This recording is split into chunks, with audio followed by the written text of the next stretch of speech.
Hello guys, I'm Tom, and today we're going to explore what the entities in Bird Box really are. In the vast and ever-shifting landscape of contemporary horror cinema, few creatures have managed to create such an intense and lingering sense of dread as the beings that inhabit the Bird Box universe. Netflix didn't just give us a movie, it hurled us, without warning, into an abyssal void where the invisible takes control. Here, the real enemy isn't something you can fight with your hands, but rather an intangible force that forces you to look inward, and not everyone survives what they find there. These entities, never shown explicitly, are threats wrapped in mystery. They have no name, no known form, and they obey no natural logic. And yet, their power is absolute. Just a few seconds of visual exposure is enough for a person to collapse psychologically. The mind shatters, willpower disappears, and in that void, only the darkest impulse remains, the overwhelming urge to self-destruct. These are creatures that operate on the fringes of human perception, that defy our biological laws, our understanding of pain, and our concept of fear. But what's most disturbing isn't just their ability to induce suicide. It's how they do it. They don't attack, they don't hunt, they don't roar. They don't lie in wait to ambush you. They don't need to. Their mere presence alters reality. The environment reacts to them before any human does. The air shifts. Fallen leaves on the ground rise, as if guided by an invisible will. Dust begins to swirl in circles. It's as if the world itself, upon sensing their arrival, enters a state of silent alarm. And even so, it's often too late. The story begins with a premise that is, in itself, a reflection of our most primal fear, losing control over our own minds. On an otherwise ordinary day, without warning or clear explanation, the world descends into chaos. There's no military invasion, no explosions. What we witness is something far worse. Ordinary people suddenly taking their own lives in violent and desperate ways. In a hospital, on a street, in the middle of traffic, madness spreads like an invisible shockwave, and no one can explain it. The protagonist, Mallory, is a disoriented pregnant woman who is suddenly swept into a formless, faceless apocalypse. Her sister Jessica is her only support system, but even she soon falls victim to the influence of the entities. What follows is one of the most harrowing sequences in recent horror cinema. Jessica, while driving, sees something. We don't know what, but her expression changes. Her pupils dilate. She goes silent, and then, with chilling calmness, she crashes the car. She survives, only to moments later stumble out of the vehicle and throw herself under the wheels of an oncoming truck. Mallory, in shock, can barely process what just happened. And then she understands. Something has arrived. Something that can't be looked at. Something that doesn't forgive. And yet, the most twisted part of the phenomenon isn't just its effect on ordinary people. It's what it does to those who were already broken. Because there's a group that doesn't die. They don't break. They don't take their own lives. They look and they surrender. They become believers. The fanatics, men and women with pre-existing mental disorders, with histories of abandonment, abuse, delusion, and violence. They are immune, not because they are healthy, but because they've long lived on the edge of sanity.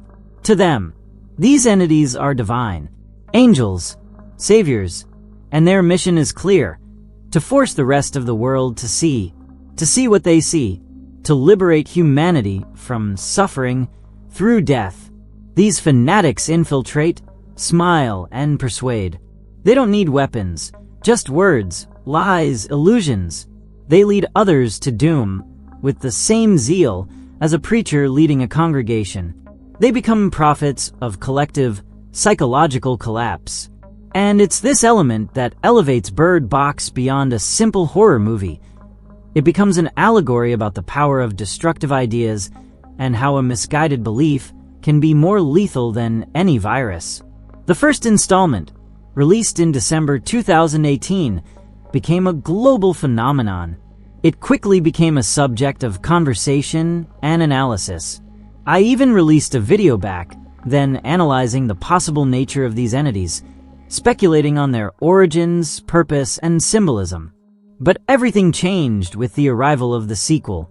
New puzzle pieces emerged. Different characters, diverse cultures, and more complex perspectives expanded our understanding. It was no longer just about survival. It became about comprehension. Inspired by the novel by Josh Malerman, this story revolves emotionally around Mallory's struggle to protect two children who aren't just her responsibility, they're her hope. Through a desolate world where opening your eyes could mean a death sentence, she embarks on a river journey, blindfolded, completely unable to see. And here the metaphor reaches its peak. Mallory is not only navigating a physical river, she's navigating a world of inner shadows, a forced motherhood, unresolved trauma, and a fear of love in a world where everything you love can vanish in an instant. The entities, as mentioned by a character named Charlie, a writer fascinated by apocalyptic folklore, might have ancient roots. He presents a fascinating hypothesis. These creatures have always been among us. Al-Error, Surgat, the Julling, the Puka, all names that different cultures have used to describe something they couldn't explain. What if Bird Box isn't a futuristic story, but just another iteration of an ancestral cycle? What if these entities were once seen as gods, demons, spirits, or punishments, depending on the era? In the sequel, characters like Sebastian and Octavio introduce new interpretations. Sebastian, with unshakable faith, sees the entities as divine messengers. He believes they're angels, and that only the pure of heart can look at them without fear. He experiences visions. He hears voices. He believes he's receiving holy instructions. But what we, as viewers, see is even more disturbing. The entities speak to him using his own inner voice. They adopt the shape of his faith. They are not angels. They are reflections. And Octavio puts it bluntly, these entities have no form, because they don't need one. They are like psychic fractals, like quantum creatures that morph according to the observer. Everyone sees something different. Each person faces their deepest wound. This trait, this ability to adapt to human pain, is what makes them so effective. A grieving mother sees her dead child return. A man haunted by guilt sees the person he wronged. And it's not just a vague illusion. It's something so perfect, so real, that they'd rather die than reject it. That level of manipulation goes beyond the psychological. It's spiritual, as if the creatures were invading the soul and dragging out what hurts most. One brutally symbolic scene makes it crystal clear. A woman, convinced that her deceased mother has returned for her, calmly steps into a burning car, smiling. She believes she's heading toward peace. She believes it's the end. And in a way it is. Her body consumed by flames. Her mind trapped in a lie so sweet, so seductive, that it kills her. There's a detail that, at first glance, might seem insignificant, almost decorative, like just another special effect within the apocalyptic landscape. But when closely observed, it reveals itself as one of the most disturbing keys in the Bird Box universe. Every time one of these entities approaches a location, the environment reacts in a way that defies the laws of physics, almost as if reality itself were breathing their presence. It's not just an odd gust of wind. It's not a simple weather effect. It's a signal, a whisper from the atmosphere itself.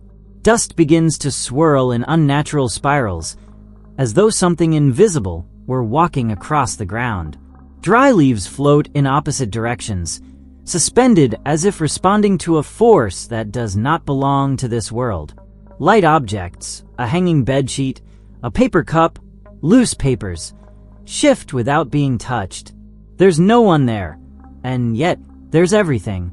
These subtle alterations are, in truth, the first signs of the horror to come. You don't need to look directly at the creatures to know they're near. The air changes texture. The sound becomes heavier. Open spaces begin to feel claustrophobic. Everything once mundane takes on a sinister dimension. Nature itself becomes the harbinger of a presence that remains unseen, yet contaminates everything. But there is something even more chilling than the physical phenomena: the ubiquity of these entities. They seem to be everywhere, all the time.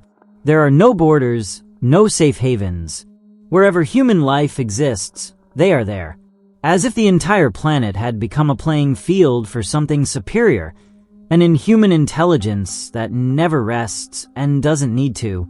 These are not merely wandering beings. They are omnipresent. They sense you. They perceive you. They follow you. At times, you might even think they're playing with you. And the most disorienting part, we never see them clearly. They never fully manifest. There is no definitive form. There is no creature in the traditional sense. What exists is a feeling, a void with intention, a force that needs no face.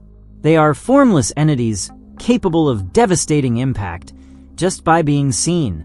They are, in essence, the pure manifestation of fear.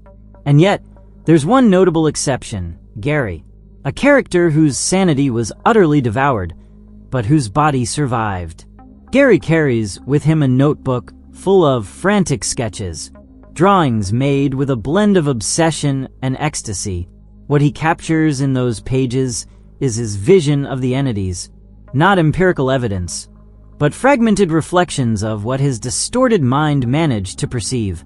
Monsters of impossible proportions, hybrids between insect and demon, eyes everywhere, exposed bones, twisted faces like poorly carved masks, and even one creature vaguely reminiscent of Cthulhu, that primeval god from Lovecraft, who embodies the unnameable.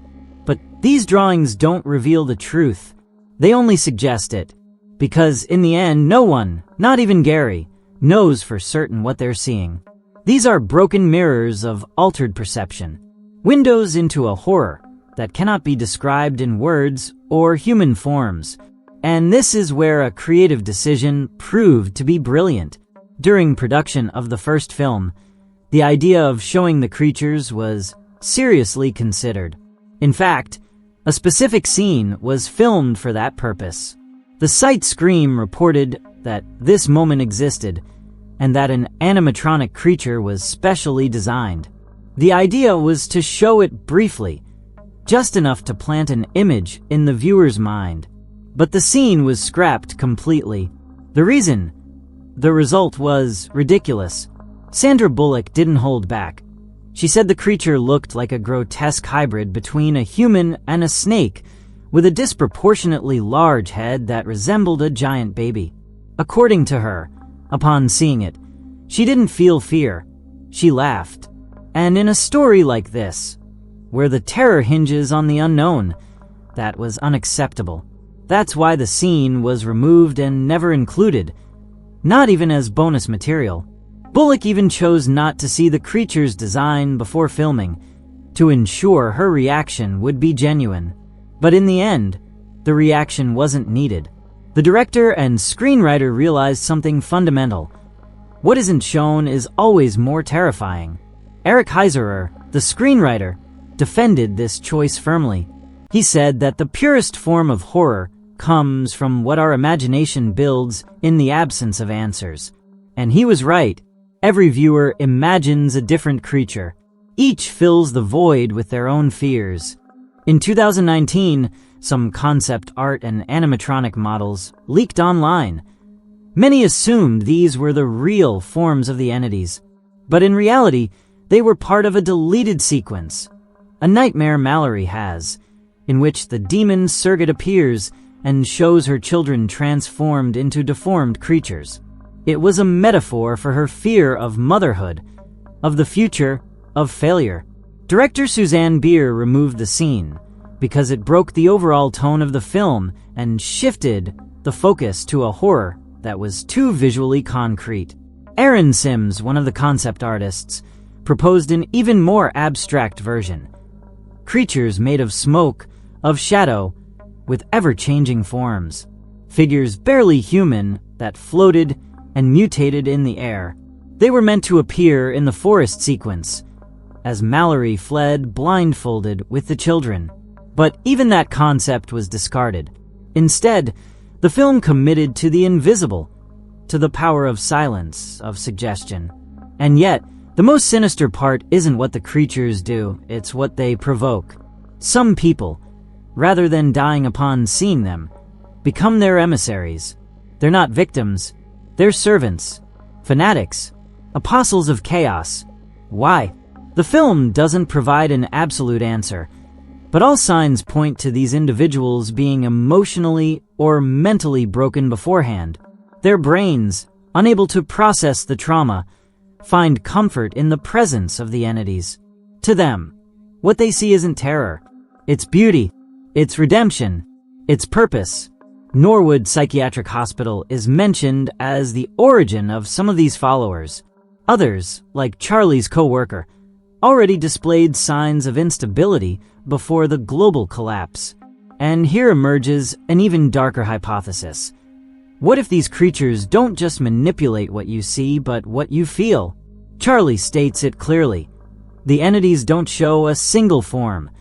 They adopt the one that will affect you most deeply. They are the embodiment of personal trauma. For Jessica, it's someone or something that causes her such immense pain that her mind surrenders.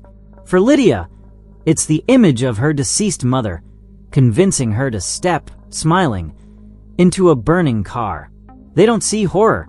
They see what they most long for. And in that longing, they are damned. In the sequel, this mechanism is explored even further. We discover that the entities don't act randomly. They choose their victims. They study them. They manipulate them from within. Sebastian, after losing his daughter, begins to see her in visions.